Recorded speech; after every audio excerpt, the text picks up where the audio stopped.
In front of me is OPPO Reno15 Pro, and today I would like to show you how you can enable Suggestion Strip at the top of your keyboard.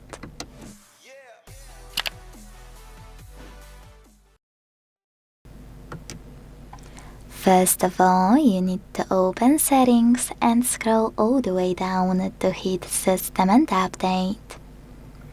Then select Input Method, Manage Keyboards, and finally Gboard.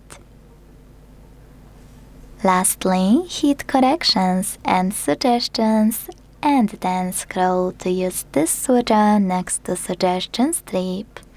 When it's blue, you can go back to check out your keyboard. Thanks so much for watching. If you enjoyed this video, don't forget to leave a like, comment, and subscribe. Bye!